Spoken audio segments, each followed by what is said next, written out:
our lives in so many ways, including the ways we talk to kids about their bodies and staying safe from predators. Family therapist Amanda Gillum is here today. And, Amanda, this can be a tough topic to approach with your child. And so you've kind of broken it down in these age groups, kind of starting with toddlers, how you should bring this up.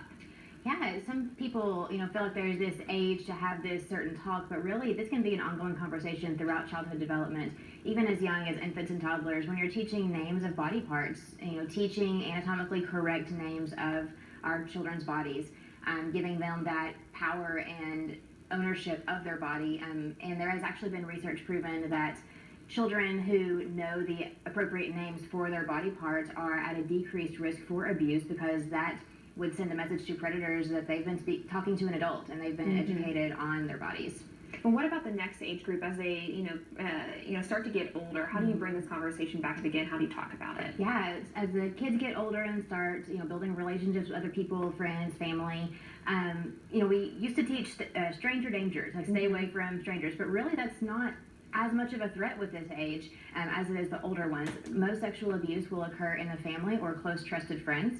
So teaching kids appropriate boundaries, what to do if they feel unsafe, if they feel threatened, if anything is uncomfortable, having a plan for that. We equip children with fire drills in schools. They know what to do when there's a fire drill, but reality is there's a higher chance of a child being sexually targeted than there is of a child being in a fire. So it's good to prepare them with a safety plan on what to do if they feel uncomfortable or see any of these warning signs of abuse.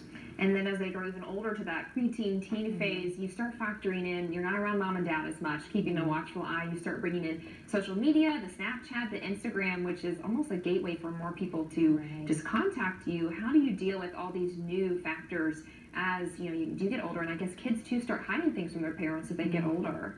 Right, yeah, when we get into preteens and teens, this is when stranger danger really is the topic to look at, because they do have access to the internet and the internet has access to them. And this does open up doors to so many people from all over the world, even children who are innocently playing a game or communicating with someone who they may think is a peer their age, may turn out to be someone who is actually targeting them. So know what your kids are doing on their phones, on their tablets. It's some people are so afraid that don't want to invade their privacy, but really it's active protection of your children.